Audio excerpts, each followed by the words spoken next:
What's up, everybody? Good morning. We have made it to yet another week, and this is a pretty big week for us NFL offseason hounds. It is the week of the NFL Scouting Combine for 2024, and we're going to take a little bit of a detour from the free agency conversations, which, I mean, obviously that's still very much the priority because that's the next thing that's coming up.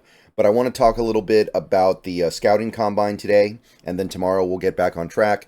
But this is pretty big. This is pretty significant. It's a huge part of draft coverage for the NFL. So what the NFL scouting combine is the players that are eligible for the upcoming 2024 NFL draft get together. Most of them do it. Some players skip it. Like off the top of my head, I know that Cooper DeJean is skipping the combine this year.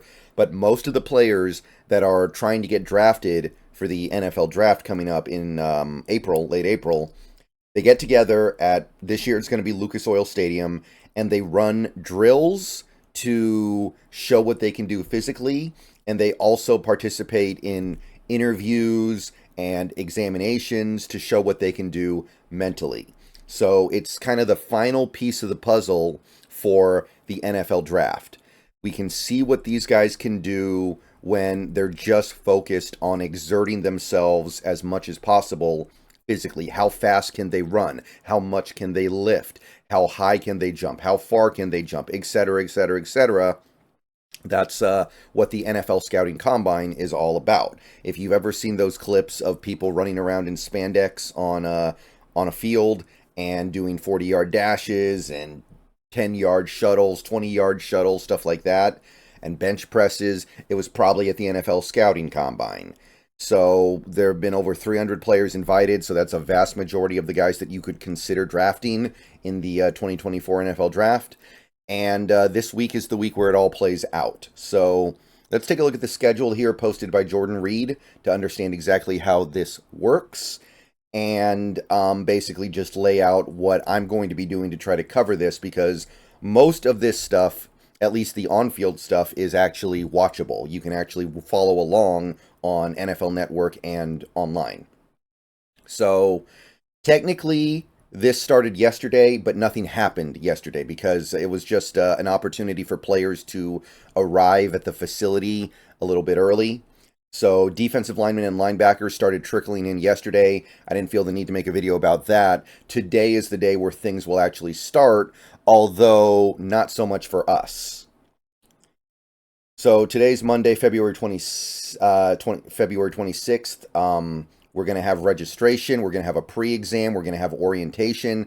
And then we're going to start on team interviews for the defensive linemen and linebackers, which that matters to us for sure. We really need linebackers in this draft. We might need defensive linemen. Of course, this positional group matters. However, for us as fans sitting at home, just watching this process play out, I don't know how much of this stuff is going to be relevant to us, right? Like the team interviews, maybe we pick up some stuff from there, but a lot of this stuff we don't really get to hear about. We don't get to hear about pre-exam stuff. We don't get to hear about orientation stuff. It doesn't really have any relevance to us, and it doesn't really change the way these players are perceived. So the most that might come out of this, the team interviews, would be, oh, the Seahawks had a team interview with this player. That indicates some level of interest. So now we can kind of earmark that guy as a player that we are clearly on some level interested in. And at the same time, we're going to start having early player arrivals at the defensive back and tight end positions. So nothing really going on with them yet, but you can see how they're staggering things out, right?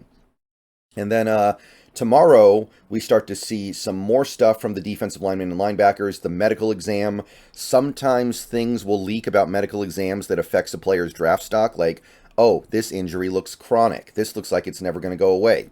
The draft stock goes down, down, down. Sometimes that stuff leaks. But sometimes it doesn't. Like, it sure seems like Abraham Lucas, a couple years ago, had an injury that people put a red flag on in the NFL circles, but we as fans didn't get to hear about that. But sometimes things do leak out and we learn, oh, that guy actually has a really bad injury that's never going away. Or, oh, this guy that had medical red flags is actually totally fine, so his draft stock is going to go up. Pre-ordered studies is also part of the day. and we have more team interviews. So we can learn some stuff from there, but at this point, we're still probably just kind of sitting at home, monitoring this stuff, looking for little hiccups of information and not getting a heck of a lot. Defensive backs and tight ends on Tuesday, tomorrow, will also start to register pre-exam orientation team interviews. And the running backs, quarterbacks, and wide receivers also start to show up. And there could be some team interviews that we can maybe learn interest from. Orientation registration happens on this day. So I guess they're not doing early player arrivals for these positions. Don't really know why, but doesn't really matter to us because early player arrivals kind of mean nothing. All right. So Wednesday, we're still kind of just waiting for things relevant to us to happen, which is why it'll be a few days before I really cover this stuff.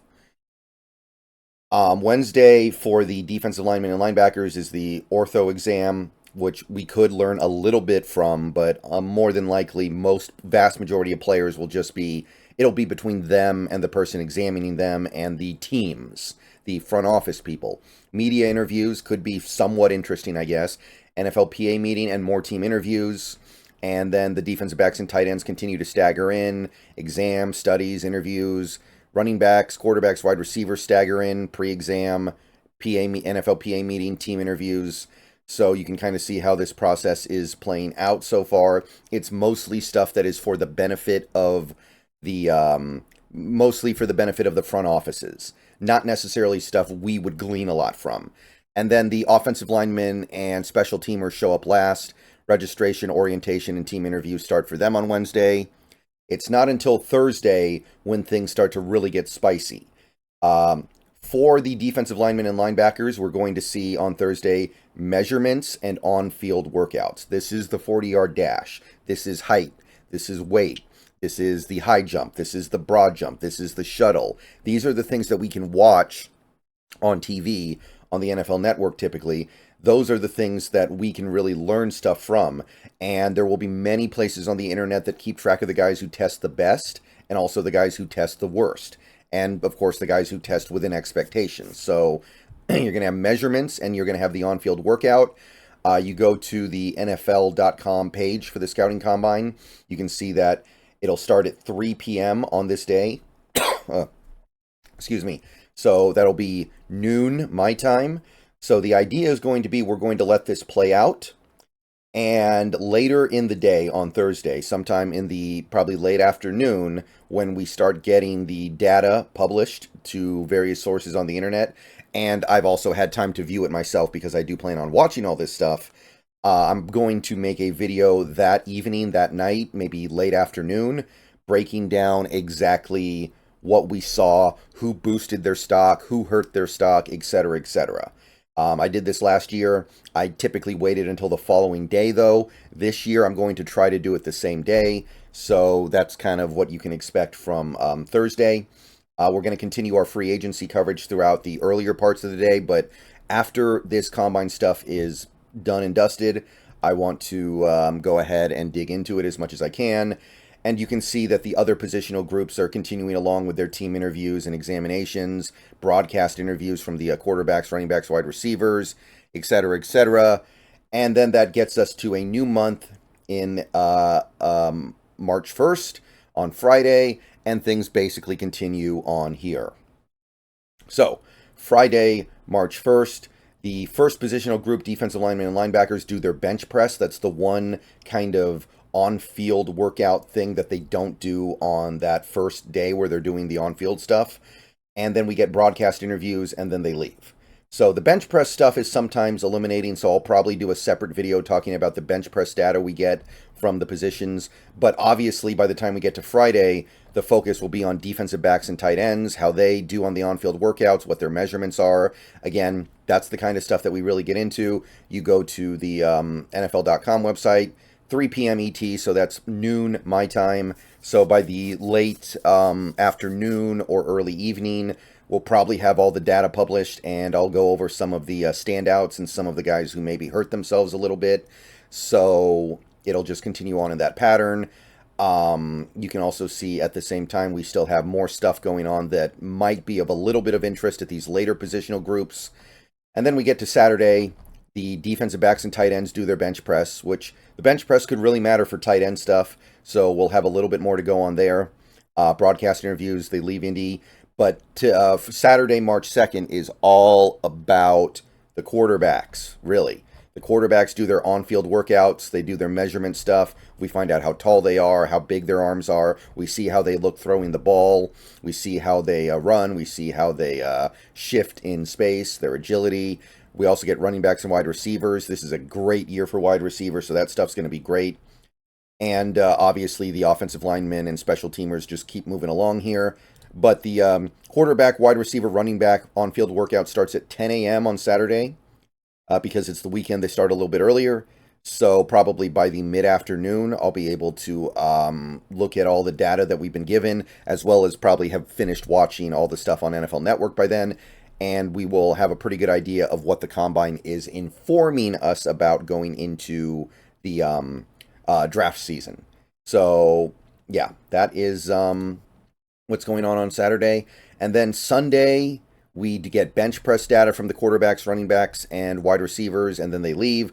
But the big thing from the Sunday will be the measurements and on-field workouts for the offensive linemen. Special teamers this year I don't think are going to be a big thing for the Seahawks, of course. Kickers and punters, we don't need that. But offensive linemen, this stuff is going to matter a ton. We need to see how these guys move in space. We need to see how these guys do in terms of foot speed. We need to see how well they jump, their athleticism scores. So this stuff is really going to matter coming in on Sunday, March the 3rd. You can see it starts at 10 a.m. my time. So again, mid-afternoon, late afternoon should be done. Should be able to make my video about it and break it all down from my perspective. So that basically gets us to the last day, which is just bench press for offensive linemen, which does matter. So again, I'll probably make a separate video about all the bench press data as we get it. But Monday's basically just kind of a wrap-up. Everybody leaves, and then the Combine's over. And then we're just basically a week away from free agency opening up, so I will continue to do free agency videos throughout this time because we need to have it all done by the time free agency starts. But an important part of the videos I upload over the next week will be breaking down Combine stuff. I might do a stream or two on YouTube during the days where there's on-field stuff while I'm watching it, so we can kind of break it down together. So if you have NFL Network, you can watch, do kind of a watch-along stream. If you don't, then you can kind of follow along what I'm seeing. So if that sounds like something that's interesting to you, please let me know down below, and I can try to arrange for a daytime stream, a afternoon or late morning stream of Combine coverage. That might be fun. But either way, I will be doing kind of wrap-up videos for each day of on-field workouts. And we'll see what we learn. We will learn some stuff from the team in terms of their level of interest based on who they interview with. But we also understand we're going to interview with way more players than we actually draft. So there can't possibly be massive overlap. All right. So that's what I wanted to talk about this morning. Let me know what you guys think. Let me know if you guys want me to maybe do a stream, a watch-along stream of Combine stuff during the on-field portions. Maybe I do it for like certain positional groups that we're really going to need to pay attention to, like linebacker and offensive line. But yeah, let me know what you guys think about that. I will see you guys later today. More videos coming out. Again, we're going to take a short break from the free agency stuff. But yeah, Combine's big. Combine's important. We're going to learn a lot. And then we're going to have all the information we need to start thinking about this draft. Go Hawks.